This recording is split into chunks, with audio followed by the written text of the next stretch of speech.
Well, I want to welcome you to World Communion Sunday and to the last of this series on the impact that this one particular human being has had on our entire world. We've been asking over the last 5 weeks, who is this guy? Who is this man Jesus? And of course, he's a lot of different things. He was a little baby who was born in a stable. I don't know if you were here. Remember, a while back, we had that clip from Talladega Days and Nights with Will Ferrell and that hilarious scene where they're around the table and he's praying to be a little cute baby Jesus with 10 little toes and 10 little fingers. And he refuses to see Jesus as anything but the baby Jesus. Well, Jesus was the baby Jesus. He was the young adult who was an apprentice with his father as a carpenter. He was a teacher and a preacher, a rabbi, as they called him, who traveled around the countryside, attracting large crowds at his teachings and visiting many villages and going into people's homes and having dinner with them and talking to them about things. Many people were claiming that he was a faith healer and a miracle worker. They would bring the sick and the lame to him and that they would be healed of their diseases. He was a political activist, always sticking up for the poor and the needy, those on the outside and the outcasts, on the margins of society. He was always getting angry with those in authority when they wouldn't take care of those who were the least of these. He was, according to the religious authorities of the time, a blasphemer. They wanted to kill him for it. But ultimately, he was killed for being a political agitator, executed for treason to the Roman government. But then, 3 days later, something happened. Something so incredible that all of his followers and hundreds of others right at the time were convinced that he had been raised from the dead. And that small group of people went on to start the largest movement that has ever touched the face of this planet throughout all of human history. Of course, the only things we really know about this man come from the four Gospels, the stories and the teachings that are recorded there, the letters of Paul and the others that we find in the New Testament, from others that didn't make it into the Bible, from some of the secular and Jewish historians of the day who wrote about Jesus and the things that they knew about him, and of this legacy, this epic legacy of his that has touched every continent and every country and every culture, that has changed the way we have done business in arts and entertainment and education and government across the world for the last 2,000 years. And then, of course, there's the people. At this point, billions of them who have lived over the last 2,000 years, who have claimed that even though he died 2,000 years ago, that they have had a living encounter with the living Spirit of Christ, that Christ has come inside of them, has come to live inside of them, and has healed wounds that were deep from childhood. Has unburdened people, set them free from the bondages and the burdens that they carry around with them. Has empowered them and enlivened them, have given them a new sense of life and a new sense of purpose and why they're here in this world. Because, of course, as we said at the beginning of this series, the question isn't really who is Jesus. Jesus is a lot of things. The question is, ultimately, who is Jesus to me? And it's the most important question you will ever ask yourself. It's the question that everyone has to ask themselves eventually. Everyone who comes into contact with this man Jesus has to ask themselves, who is this man to me? We're going to be asked a lot of questions in our life. Our parents ask us questions, our doctors ask us questions, our employers, our children, our spouses. The IRS asks us a lot of questions. When we stand up to get married, the preacher asks us some of the most important questions in our life, but the reality is there is no question more important than this one. Who is this man to me? It is the question that we were sent into this world to answer. And the truth of the matter is, if we don't get this one right, then really none of the other questions matter a whole heck of a lot. And it's the arch question that I hear over and over again from so many of you. We're doing a new members class right now, and over again, it's the same story. We hear so many people who say, well, I went to church with my parents when I was growing up, but I haven't been in 20 years, I haven't been in 30 years, but it was always nagging at me. Always nagging at me. What did I think? What did I believe about this God, about this Jesus, about what it is all about? And I felt like I needed to figure it out once and for all for myself. Not my parents' faith, but what do I believe? Who is this man to me? And yet I think on one level, we are often embarrassed to even admit that we struggle with this question. Isn't it true? Don't we feel like we're supposed to already have that answered? Like the church expects us to toe the party line when it comes to that question. And so every time it comes up inside of us, or there's a part of us that feels embarrassed or ashamed that we would even ask it. And yet, that's ridiculous because this is the central question for everybody. This is the central question of life. It's almost as if we've forgotten that this was the central question of the New Testament. Everyone around Jesus was constantly asking this question, who is this guy? Who is this man? When he went back to his home synagogue and read the scrolls, he came to his hometown and began to teach the people in their synagogue so that they were astounded. And they said, where did this man get this wisdom and these deeds of power? Is that not this the carpenter's son? Is not his mother called Mary, and are not his brothers James and Joseph and Simon and Judas? And are not all his sisters with us? Where then did this man get all of this? Who is this guy? Even John the Baptist, the one who had been waiting for Jesus his entire life, who when he saw him said, here he is, the one I've been waiting for, baptized him, saw the Spirit come down, heard God's voice say, this is my beloved son. Just a little while later, he's in jail and he sends out his disciples. When John heard in prison what the Messiah was doing, he sent word by his disciples and said to Jesus, are you the one who's to come or not? Or are we supposed to wait for another? Everybody was asking the same question. Who is this guy? When the disciples were out on the boat and there was the giant storm and all of a sudden Jesus stands up and he rebukes the wind and he calms the waves and everything goes still. What do they say? They were amazed, saying, what sort of man is this that even the winds and the sea obey him? Other translations say, who is this man? Everybody. Everybody who came into contact with him. The high priest, but Jesus was silent. And the high priest said to him, I put you under oath before the living God. Tell us if you're the Messiah or not. Are you the Son of God? And then the governor, he's before the governor, and the governor asks him, are you the king of the Jews? Jesus said, well, you say so.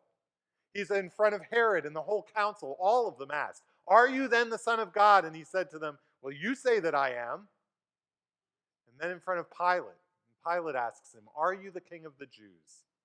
And again, he says, you say so. This is the question that everybody was burning in everybody's heart throughout the New Testament. In fact, even Jesus asked this question.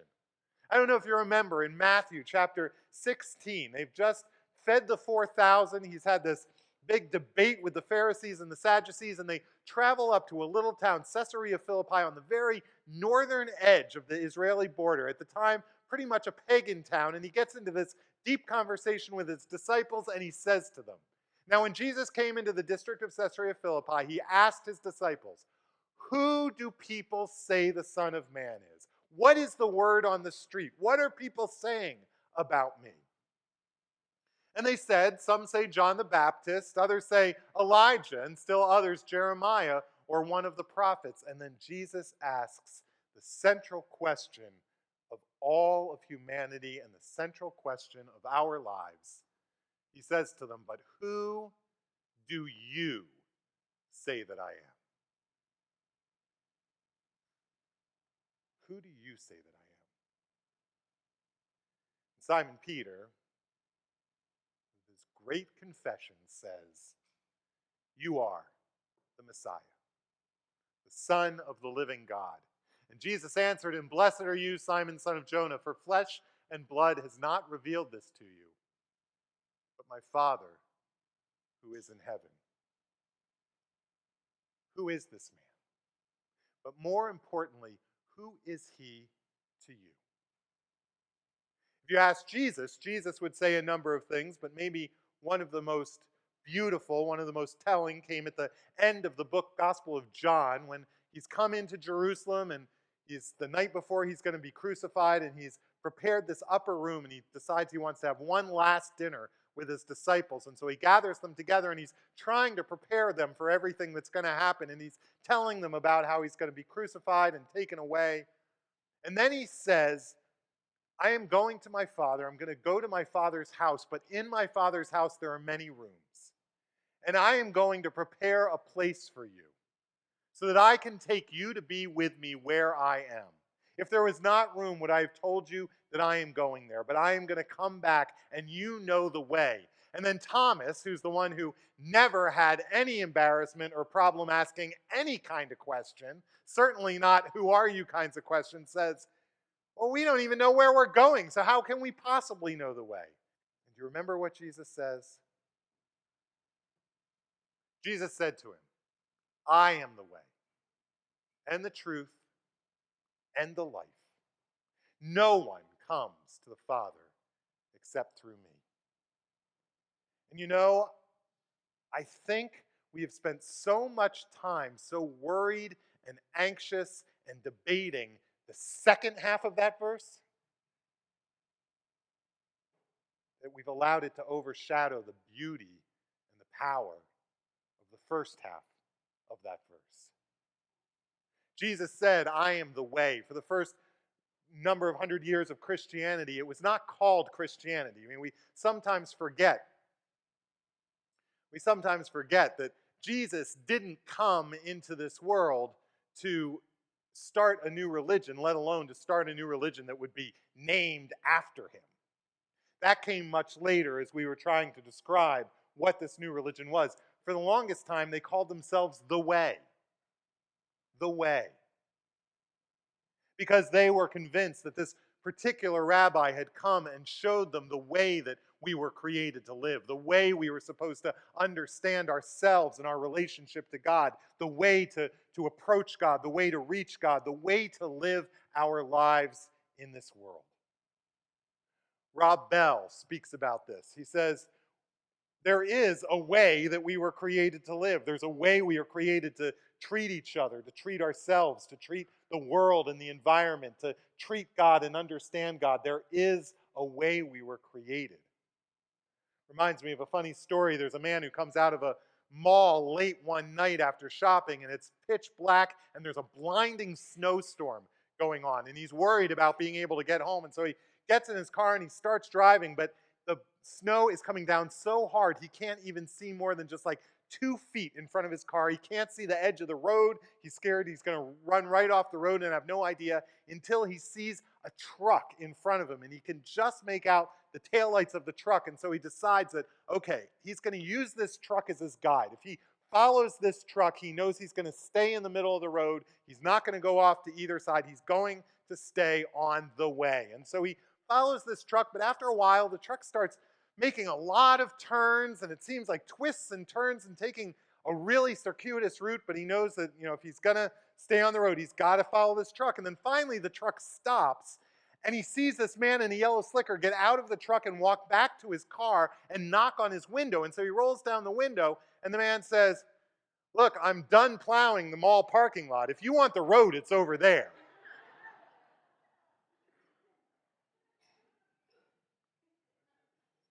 We're always following something, aren't we? The question is the one that we're following reliable? Is the thing that we're following trustworthy? It's interesting here. Jesus doesn't say, here's the way. Here, let me show you the map. Here's the way you're supposed to live. He says, I am the way. Follow me. Live in me, and you will know exactly how you're supposed to live. I am the way. I am the truth. Today's world, that's a big claim, isn't it?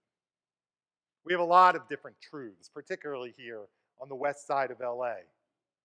People act as if truth is completely relative, that everybody has their own truth these days. For Jesus to say, I am the truth, was about as radical a statement as you could have possibly made. So often, even in our own lives, we treat God as an additional truth to the truths that we entertain, an addendum to our lives, right?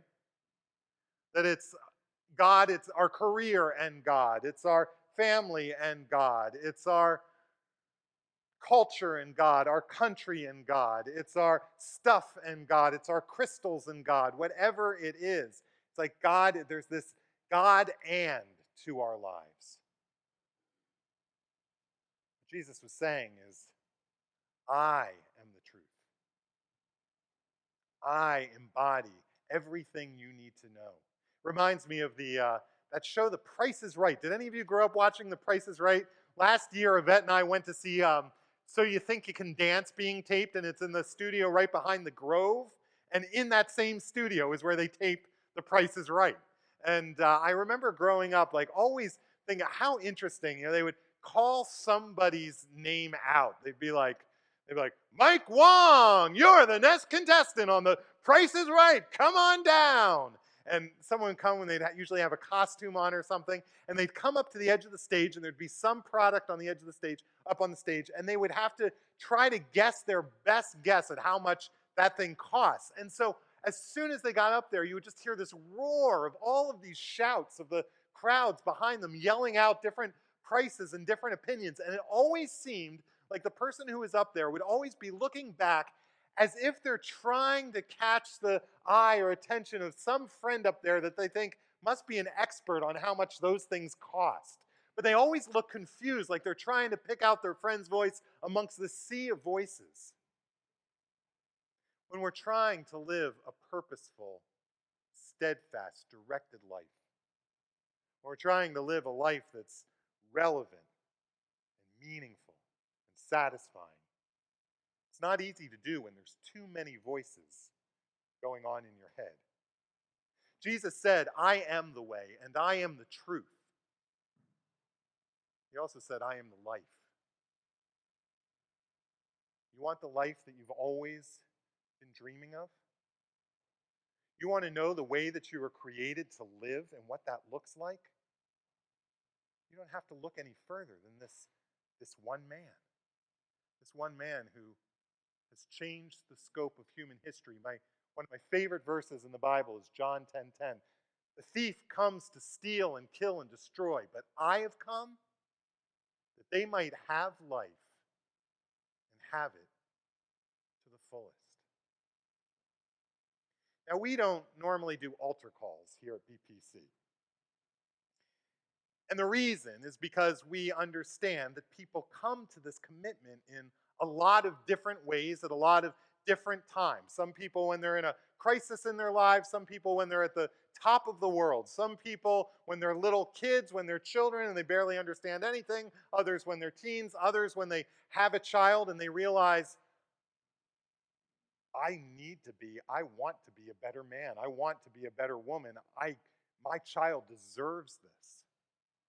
There's so many reasons and so many times that we come to faith in so many different ways. But what I never want us to be mistaken about is it doesn't matter what denomination you are. It doesn't matter what time you lived in, what place you lived in. Christians of every denomination and every type and every theology are all in agreement that the foundation of our relationship in Christ is that time that we issue an invitation to Jesus Christ to come and live inside of us, to take up residence within us, and that we all believe that something mysterious, something powerful, and something very real happens when we ask Christ to come and live inside of us.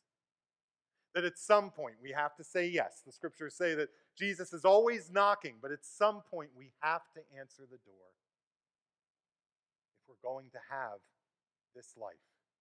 And that can happen in a lot of different ways. But let's not be mistaken. I have friends who women who've dated guys for the longest time and, oh, the greatest guy ever, wonderful guy, best guy in the whole world, until he gets down on his knees in front of her and asks her to marry him. And all of a sudden, she has to wrestle with, okay, he's a great guy, but is he the great guy for me?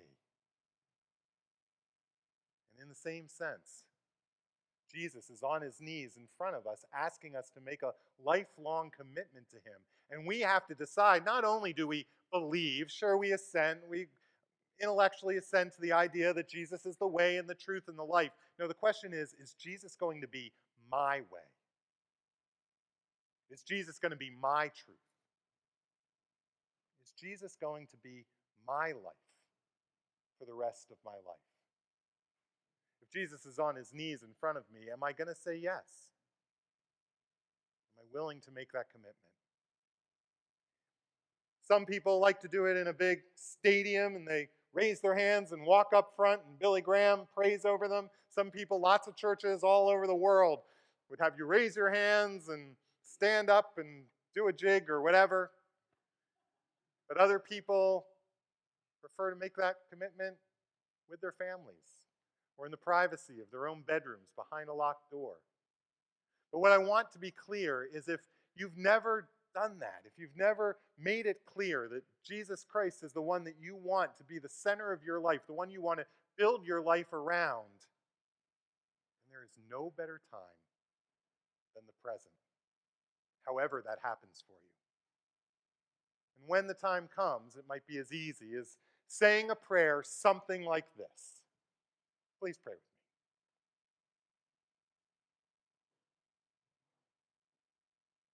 God, I have certainly spent enough of my life craning my neck listening to all the voices and all the truths that are being yelled out from the galleries of exactly who I am and why I'm here and what makes for the good life. I apologize for whatever it is that has kept me away from putting you solidly at the radical center of my own life, whether that's my fear or my pride, my unwillingness to let what little control I have over my life go. But whatever it is, I would ask that you'd forgive me. Forgive me for all of the ways that I have run away from you, that I continue to run away from you. I invite you today to come into my heart, to come and take up your residence inside of me and to live your life through me, to allow my hands to be your hands and my feet to be your feet, to allow my thoughts to be your thoughts and my words to be your words.